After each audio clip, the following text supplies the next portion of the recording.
wabarakatuh. Bertemu kembali dengan saya, Sela Nirmala. Semoga pada pembelajaran kita kali ini teman-teman semua yang ada di rumah dalam keadaan sehat. Dan tentu saja teman-teman semua harus tetap menjaga kesehatan.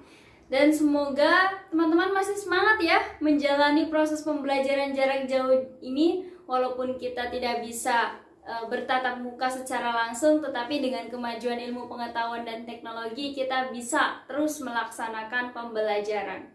Nah, untuk itu teman-teman diharapkan tidak men-skip video ini, teman-teman menyimak secara serius karena akan ada materi penting yang akan saya ulas. Bertemu dengan saya berarti kita akan belajar sosiologi. Nah, pada kali ini saya akan membahas tentang konflik dan kekerasan yang dilihat dari kacamata sosiologi. Rasa-rasanya mendengar kata konflik ini sudah tidak asing lagi ya di telinga kita. Mungkin teman-teman yang ada di rumah pernah mengalami konflik. Entah itu konflik dengan ibu ataupun bapak, konflik dengan adik ataupun kakak, konflik dengan teman juga bisa, atau bahkan konflik dengan pacar. Ayo di sini siapa yang sering berkonflik dengan pacarnya? Sebelum kita lebih jauh menggali tentang konflik dan kekerasan, alangkah baiknya terlebih dahulu kita memahami apa sebenarnya itu konflik. Konflik dilihat dari kacamata sosiologi diartikan sebagai suatu proses sosial yang dilakukan oleh seseorang atau sekelompok orang untuk menyingkirkan pihak lawan dengan cara menghancurkannya atau membuatnya tidak berdaya. Salah satu tokoh sosiologi yaitu Suryono Sukanto berpendapat bahwa konflik sosial merupakan suatu proses sosial di mana seseorang dalam mencapai tujuannya itu melakukan ancaman ataupun tindakan kekerasan kepada pihak lain yang dianggapnya sebagai lawan. Oke, saya akan memberikan salah satu contoh konflik sederhana yang mungkin pernah terjadi di antara kita. Contohnya ketika misalnya ibu kita meminta kita untuk menyimpan handuk basah di tempatnya, tetapi terkadang kita lupa, kita ceroboh menyimpan handuk basah sembarangan. Nah, hal itu kemudian membuat ibu kita marah dan itu juga bisa menyebabkan konflik di antara ibu dan anak. Ternyata di dalam konflik ini dibagi menjadi dua berdasarkan sifatnya. Yang pertama yaitu konflik konstruktif dan yang kedua yaitu konflik destruktif. Apa itu konflik konstruktif dan apa itu konflik destruktif? Oke, kita bahas terlebih dahulu tentang konflik konstruktif. Konflik konstruktif merupakan konflik yang bersifat membangun. Wah, ternyata orang yang berkonflik itu bisa loh bersifat membangun. Saya beri contoh seperti ini. Di kelas IPS ada siswa A dan siswa B.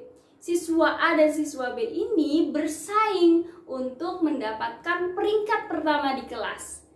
Nah, siswa A dan siswa B ini sebenarnya sedang berkonflik untuk memperebutkan peringkat pertama di kelas, tetapi mereka tidak melakukan kekerasan. Mereka meningkatkan prestasi akademik mereka untuk mencapai tujuannya, yaitu mendapatkan atau menjadi peringkat pertama di kelas.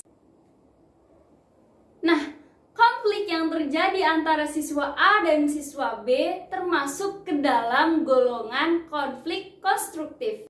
Nah, selanjutnya kita akan membahas tentang konflik destruktif.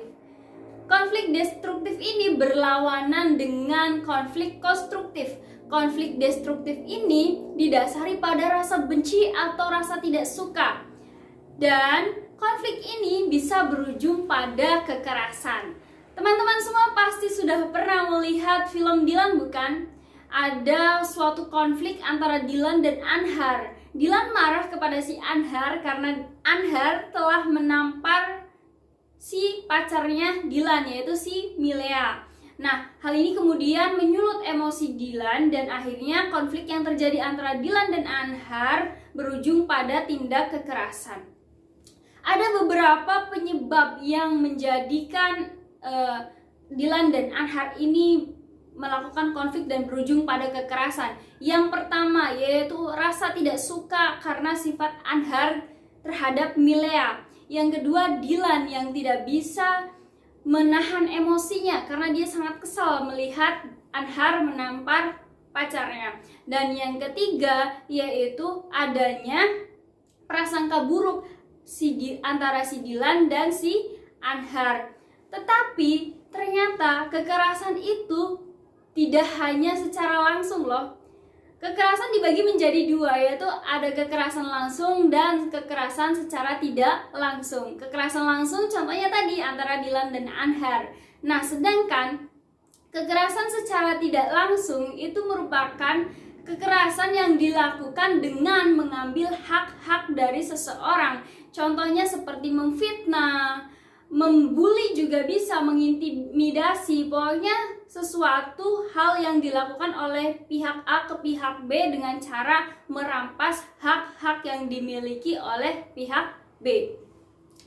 Mungkin itu saja materi yang dapat saya sampaikan. Saya minta teman-teman semua untuk bekerja. Kita menganalisis konflik yang terjadi di lingkungan kita selama pandemi ini. Selama di rumah saja, teman-teman silakan menganalisis konflik apa sih yang terjadi di rumah saya akhir-akhir ini, dan silakan kalian analisis apakah ini merupakan termasuk ke dalam konflik konstruktif atau konflik destruktif. Setelah teman-teman menganalisis, silakan minggu depan kalian kumpulkan hasil analisis kalian melalui email saya. Dan minggu berikutnya kita akan bertemu kembali, semoga tidak bosan ya. Kita akan membahas tentang dampak dari konflik dan bagaimana sih cara mengatasi konflik yang terjadi di sekitar kita. Oke, mungkin itu saja yang dapat saya sampaikan, kurang lebihnya saya mohon maaf. Wassalamualaikum warahmatullahi wabarakatuh.